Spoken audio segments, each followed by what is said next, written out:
Cancers, I'm Christy, you're watching Tiny Turtle Tarot, and this is your reading for March 2025. Also the rest of February, because there's like a few days left. I don't want to ignore them, so it's kind of combined March and change. Let's see what's happening for you, beautiful Cancers. Oh, firstly you have the Lovers, then you have the Eight of Swords, then you have the Judgment and the Page of Swords. So as always, I'll talk you through these cards first and then clarify and get more out of them. The Lovers card is about choice. I feel as if it's also obviously about love, but I feel like you have a choice to choose happiness and love over the opposite. Like, what's the opposite of love? Fear, hate, negativity. And there's something where you are focusing in this new month on choosing love and choosing positivity and choosing optimism. If this is romantic, if this is actual like love in terms of a relationship, you're choosing to believe in it and you're choosing to pursue it and go deeper within it. And if you're single, it could be that's coming in for you, that you have a new relationship coming in where you are choosing to be optimistic and hope for the best.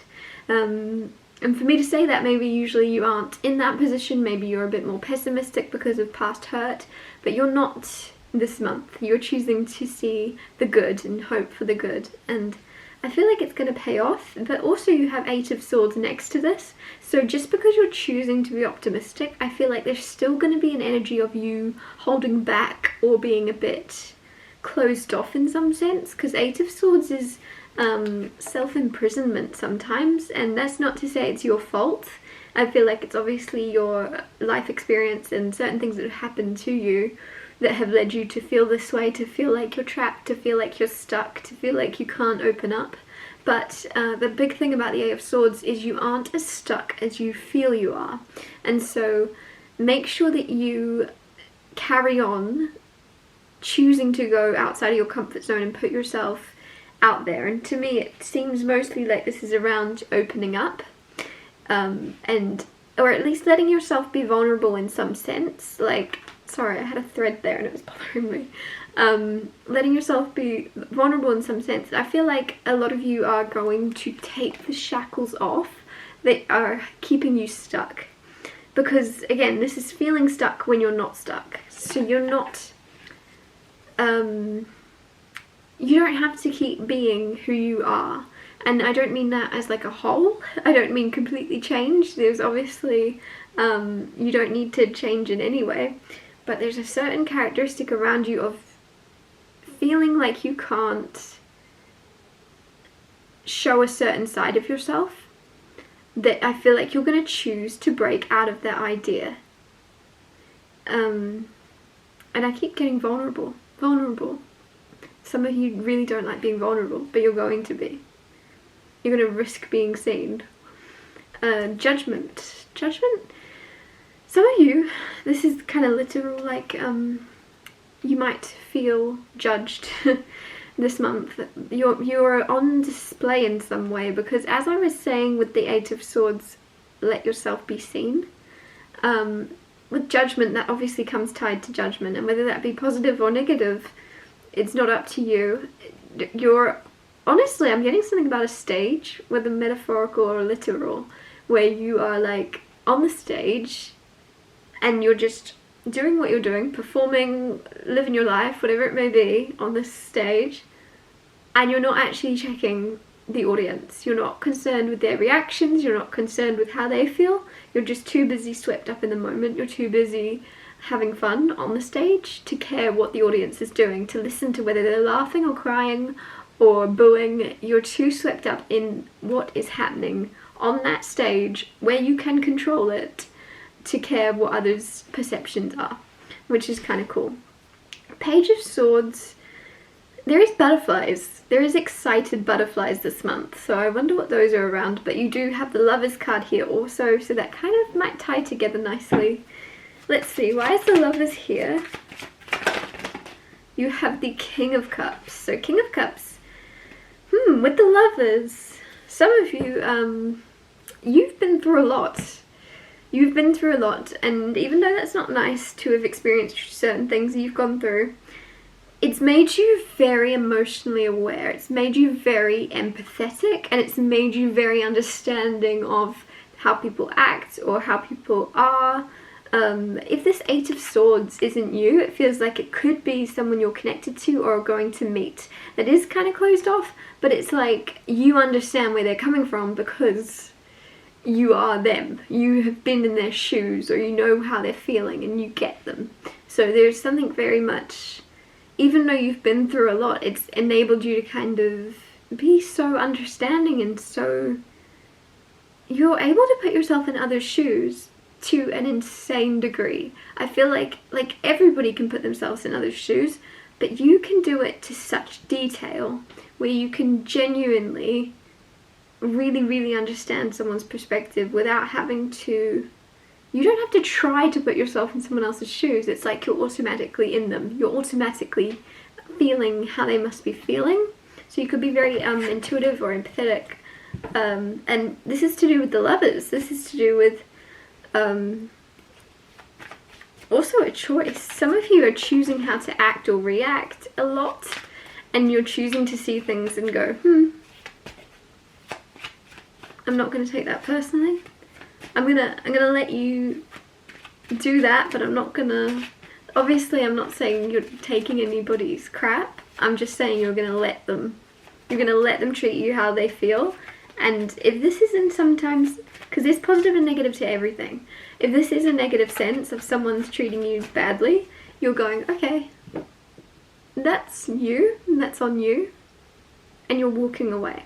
Others of you, I feel like there is something where you could see some emotion or some type of outburst from someone, and you're immediately like, well, we've all been there.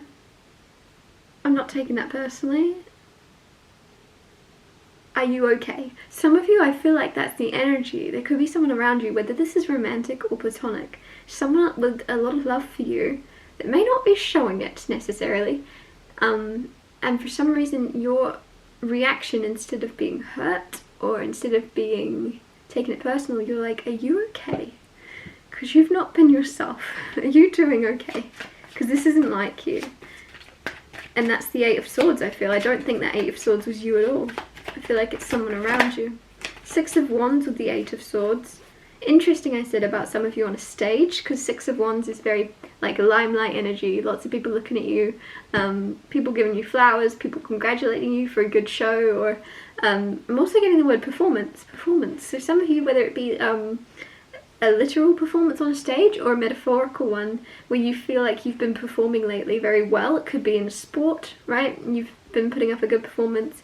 With the Eight of Swords, you might not be feeling as victorious as others are seeing you. It doesn't mean you're not victorious. It doesn't mean you're not successful. It doesn't mean you're not winning. But for some reason, you're being quite hard on yourself, I feel, in some sense. Clarifying the Judgment card, you have the Sun. I really like that. Again, going back to the stage thing, I'm sorry, Chariot on the bottom of the deck too, which is success, which is people and attention, and some of you, a lot of you, lots of people are looking at you, lots of people paying attention to you this month. But yeah, the Sun to clarify the Judgment, where I say people are, you're doing your thing. You're not worried about the crowd, you're not worried about people's reactions. And again, this could be like an analogy, maybe. This obviously isn't a literal stage for all of you, but let's say it's online. You're not checking the comments, you're not checking who's liked it, you're not checking what they're saying, you're not bothered about the reactions. You're just focused on creating, and then what you're going to create next, and then what you want to create next. And if it is a literal stage, you're so focused on enjoying that stage, on being in the moment of really being in that kind of particular environment, or putting yourself in the shoes of someone. If you're an actor or a performer, you're so there that with the Sun card there is so much joy and happiness, irrelevant to others' approval or judgments, but like at the same time, victory, right? Winning. So people are going to be very like congratulative of you and putting you on a pedestal in some way, but either way, you're just enjoying it. and that's your motive, that's your purpose, that's your target, which is very nice. Because if your aim was to impress people, then obviously there could be disappointment or sadness if that doesn't happen. And you can't control whether it happens. Whereas I feel like you're very wise enough to be like, well, actually, I just want to, oh, random hiccup. I just want to enjoy myself. I just want to have fun. That's why I want to do this. Whatever it may be. Whether it's online, whether it's on stage, whatever it is you do as a career, you're very much like, well, it doesn't actually matter on the reactions I get. As long as I'm enjoying myself, as long as I'm having a good time, whether people approve of it or not, isn't my problem. And also, usually, when you are happy and enjoying yourself, that is when people are very, very drawn to you anyway. Even if, I don't know where I was going with that, even if it isn't something that would technically be successful, it's like something becomes successful because you light up when you do it, because there's so much joy coming from you. It's successful. It's people go, I want to do that. I wish I had something like that. I wish because they can tell that you are fully in the moment. Clarify the Page of Swords. You have the Seven of Swords of the Page of Swords.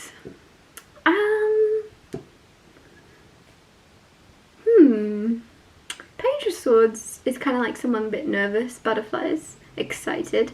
With the Seven of Swords, some of you are a bit like unsure of someone, whether that's a friend, a new person. I really feel like this is a friend. You might meet a new friend or make a new friend this month, and with the Page of Swords, it's like, oh, excitement, oh. And then the Seven of Swords, there is something where you're a bit suspicious of this person or their intentions or who they really are. So I don't know why that is. Seven of Swords, people don't like this card because it's like the thief or it's like a warning, but I've never read it that way. And like the literal description of this is this person stealing or are they not? Are those swords theirs or not? Did they belong to them? Are they taking them back? Why have they dropped them? Why have they stopped? It's just not understanding someone's intentions. So this, with the Page of Swords, could be that you have a new friend, you make a new friend, there's someone new in your life in some way, or that's changed and become something different in your life, and you're very much questioning their intentions. You're very much questioning their motives, or you're just a little bit unsure of them, or if you can trust them. And if this is someone that's recently come in, you're going to find that you figure out that this person is solid or isn't this month. There's going to be clarity around that, I feel. I'm going to wrap your reading up here. Thank you so much for watching. If anything I said resonated or you feel it will in the future, please let me know by liking and subscribing. And I'll see you next Tuesday for Tiny Told Tarot Tuesdays.